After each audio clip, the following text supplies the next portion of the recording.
Welcome to What's in Store WoW Season 4.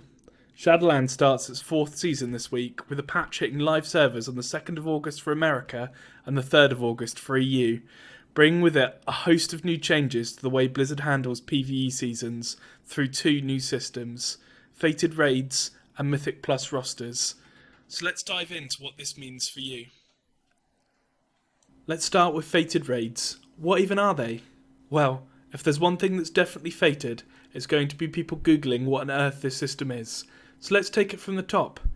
Fated Raids are Blizzard's new experiment with the end of expansion raiding, likely cooked up to help fill the hunger for new content amongst content droughts.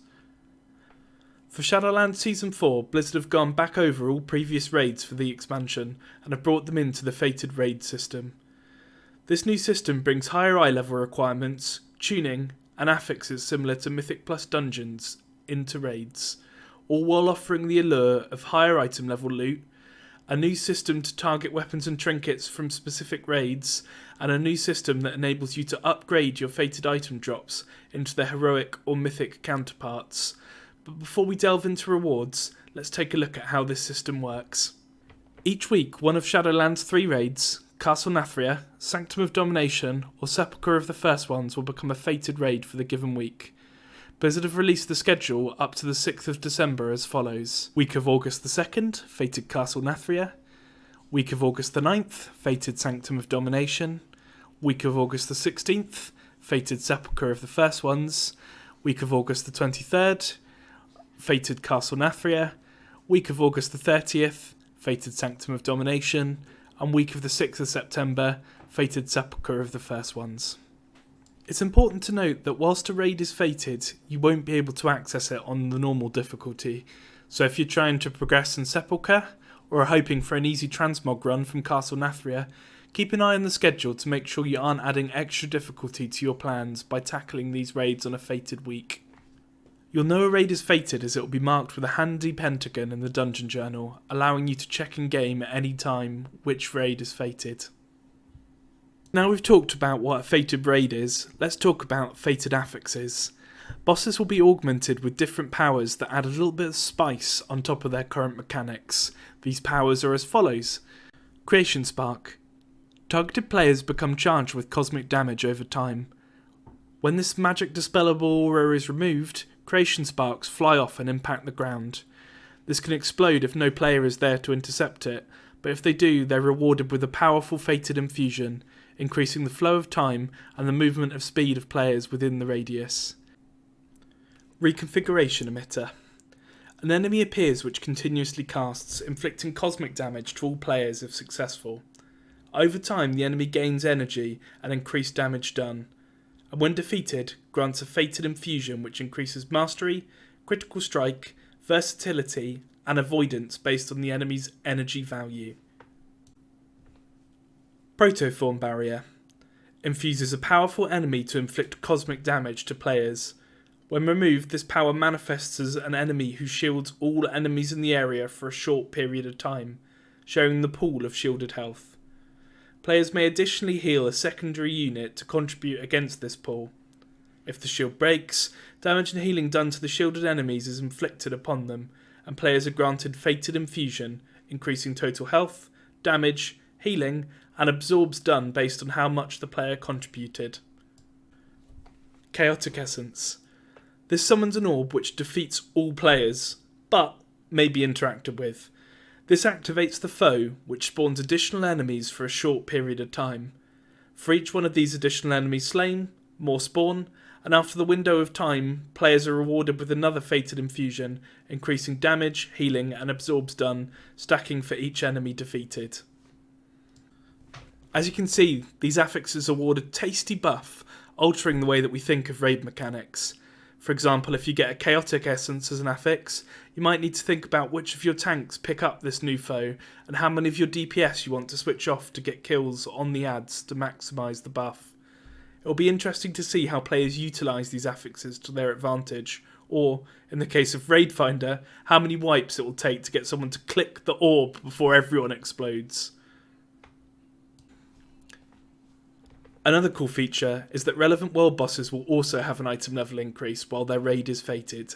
with Mortanis, or an Anonymous, Nurgash, and Valinor linked to Castle Nathria, Morgeth linked to Sanctum of Domination, and Antros is linked to Sepulchre of the First Ones.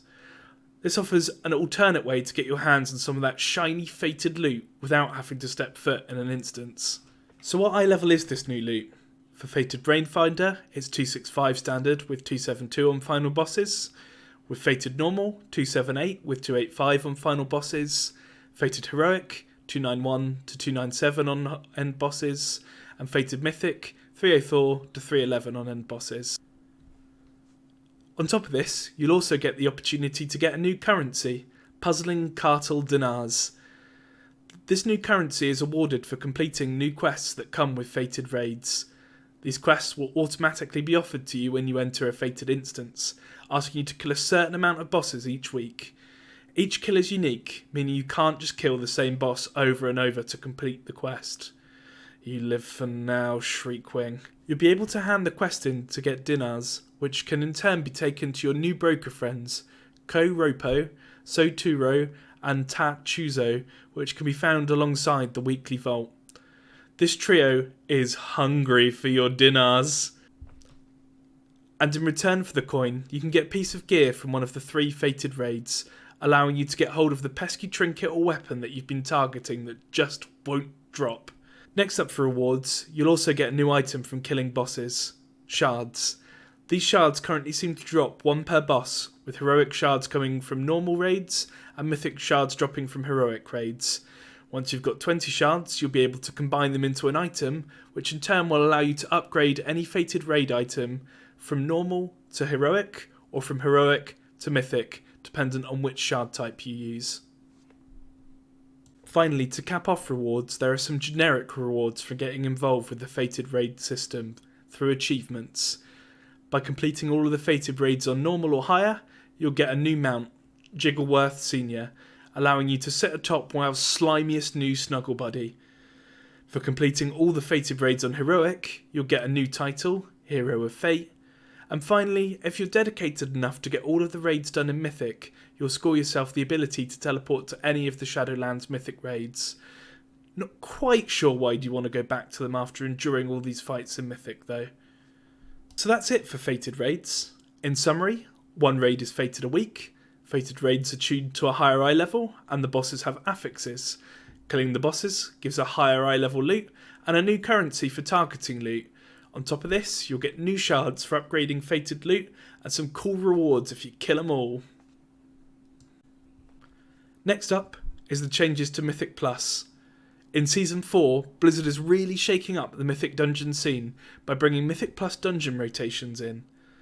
Rather than just having all the current expansions dungeons in the Mythic Plus pool, Blizzard is mixing it up by taking us back to some of the blast from the past Mythic Pluses, including Mechagon, Karazhan, Iron Docks, and Grimrail Depot, on top of the 2 wings of Tazavesh, for a total of 9 possible Mythic Plus dungeons. To make things a bit easier, there is also going to be portals on the 2nd floor of Oribos to Gorgrond, Karazhan, and Mechagon to make getting to the dungeons just a pinch quicker. A nice touch for any time-starved player. On top of the new roster of dungeons, we're also getting a new affix, Shrouded, which I'll read out standing next to Jaina for absolutely no reason. Shrouded. Nathrezim infiltrators have disguised themselves among enemies throughout the dungeon. Cartel Tar will reward you handsomely for assisting in their capture. Another nice touch is the removal of Valor Cap, allowing you to upgrade away. A nice touch when considering the eye level opportunities from raids. With the new season comes new eye level rewards. A delightful summary on the rewards shown on the screen now, courtesy of an Excel spreadsheet. You're welcome. On top of gear rewards, there are new general rewards for Mythic Plus in Season 4, with a new mount, Restoration Deathwalker, unlocked by getting this season's Keystone Mastery achievement. This in turn unlocked by scoring a rating of at least 2000 on Mythic Plus. Scoring this grind of an achievement allows you to get the same Deathwalker model as every Shadowlands season. Yay. But this time in Great Purple. Yummy. On top of this, you can also unlock teleports to any of the Mythic Plus dungeons in the season's roster by scoring a +20 in any of them. Note that Karazhan and Mechagon, you have to do both parts of the dungeon to get the teleport.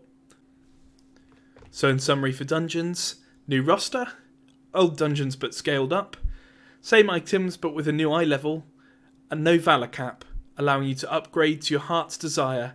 On top of this, there's also a few new general rewards for the dedicated few. Nice. So that sums up PvE content. What about PvP?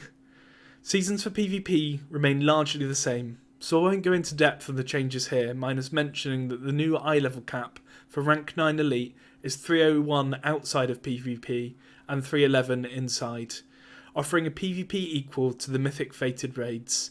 The gear upgrade system is unchanged, with Conquest having a weekly cap and offering upgrade opportunities with Honour that slides up on a scale dependent on upgrade level from 1 to 9. In terms of rewards, you can score yourself the Gladiator title with 50 3v3 wins while at elite rank, awarding the Eternal Gladiator Soul Eater mount and the Eternal Gladiator title.